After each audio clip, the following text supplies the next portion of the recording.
Olá, eu sou Hugo Félix da Silva, sou estudante do curso de Licenciatura em Dança da UFPB e participo do projeto de iniciação científica sob o título Saberes de Mestres no Corpo, Experimentações Criativas em Dança a partir de culturas tradicionais, inscrito com o plano de trabalho Pesquisa e Processo Criativo em Dança em diálogo com a comida do candomblé, relações entre corpo, alimentação e espiritualidade, sob a orientação de Carolina Dias Laranjeira, que é minha professora também.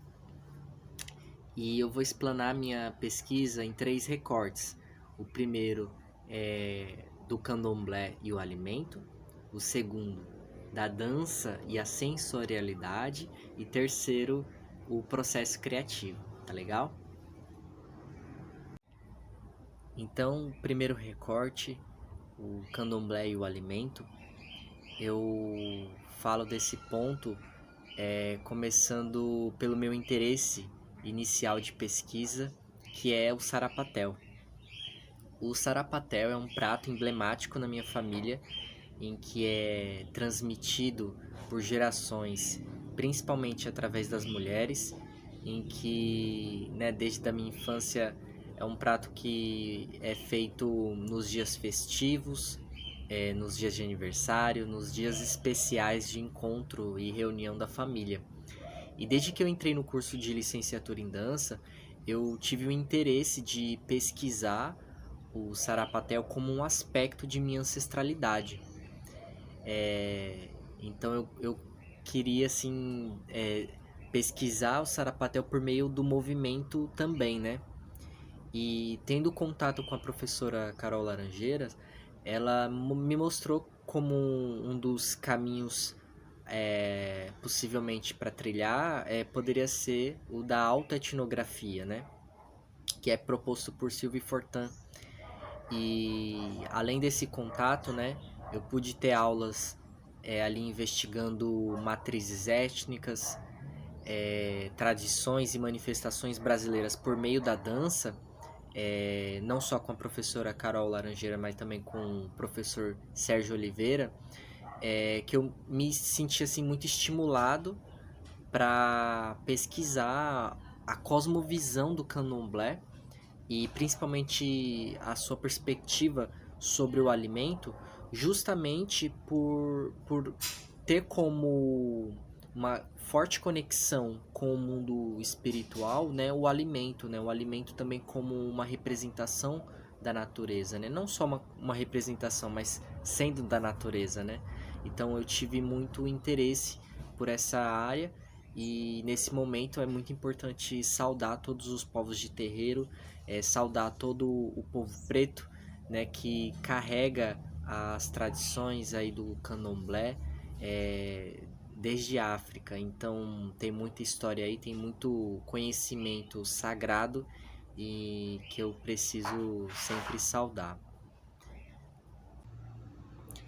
E foi assim que iniciou essa pesquisa, investigando as relações e significados entre o alimento, o corpo, os mitos e a espiritualidade segundo o candomblé.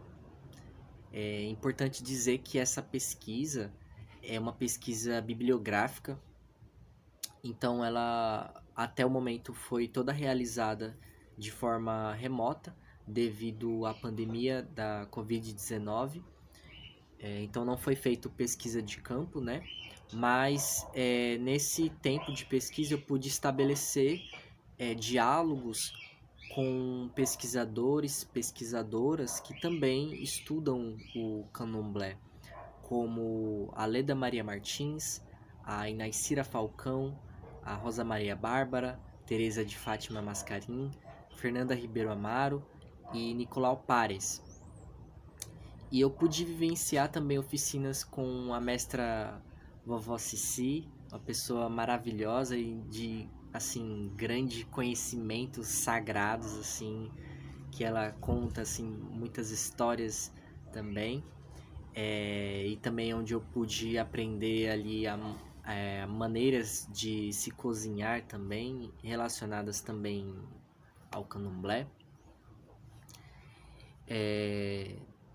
E também eu pude fazer uma entrevista, além da Vovó Cici, com o professor Sérgio José também, que é meu professor, e também tem vivências no candomblé, e também que foi assim muito importante para a pesquisa, esse contato mais próximo, né, com essas pessoas que têm vivências no terreiro.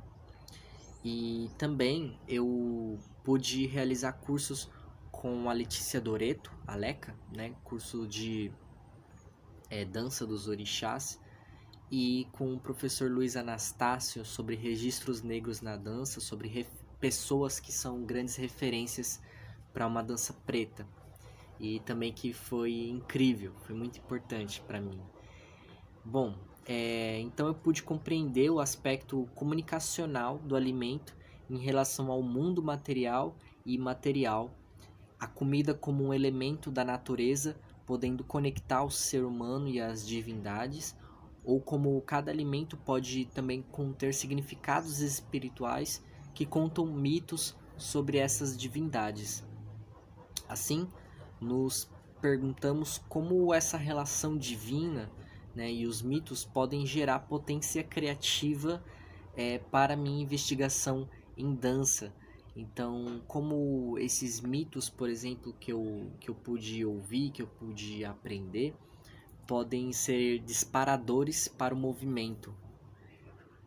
E será que existem possíveis relações entre o Sarapatel e o Candomblé? Essa foi uma das grandes perguntas que eu tive e que eu pude ouvir a resposta de que sim, né? De que existem cerimônias em que o Sarapatel pode ser oferecido principalmente a santos que estão ligados ao elemento terra.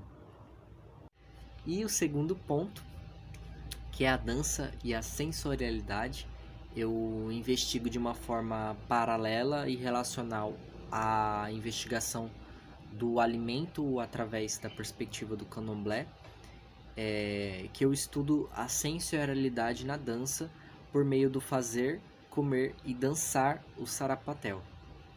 Então, como um procedimento criativo, eu preparo o sarapatel e trago para os laboratórios corporais, improviso permitindo ser levado pelas sensações gustativas.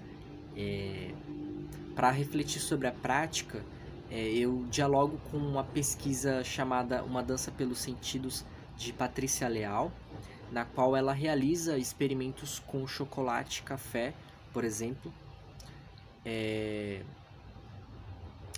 E esses elementos são disparadores para uma improvisação.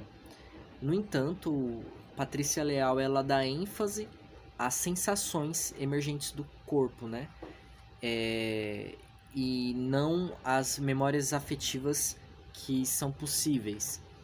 E daí, nessa pesquisa que eu realizo, a intenção é justamente acolher essas memórias afetivas que surgem através dessas sensações gustativas, né?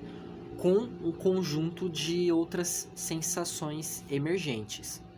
Assim, a pesquisa me conduz e é conduzida através de um conceito central às culturas africanas, que é o conceito da ancestralidade, aprendido por Leda Maria Martins, que traz referências afrocentradas.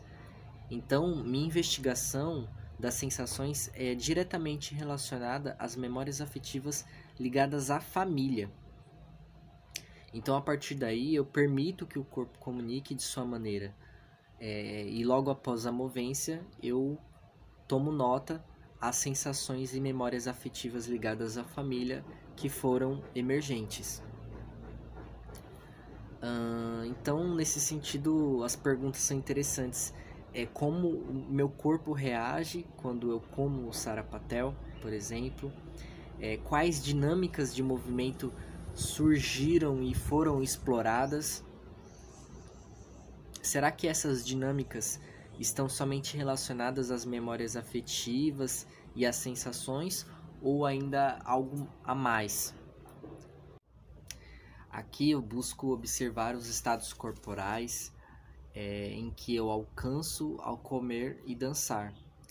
Então é observar as sensações, emoções, memórias afetivas que apareceram, como por exemplo observar as variações da temperatura do corpo, o suor, a saliva, a velocidade dos movimentos, a minha euforia e os pensamentos que surgem, né? Então, portanto, eu observo os estados tônicos atingidos e eu tomo nota de tudo isso após a movência. Essa forma de pesquisa, né, essa metodologia, eu tomo referência de Carolina Dias Laranjeira e Heloísa Domenici, né, que através das suas pesquisas sobre estados tônicos e estados corporais. E, bom, tudo isso se transforma em material para uma composição improvisada que eu gostaria de mostrar em breve. Que por fim, né, o terceiro ponto, que é o processo criativo, é onde eu entrecruzo esses eixos de pesquisa, né, que é o alimento no candomblé e os estados corporais, a dança e a sensorialidade, que é onde eu encontro um momento para confluir todas essas pesquisas, que é no movimento, que eu gostaria de mostrar.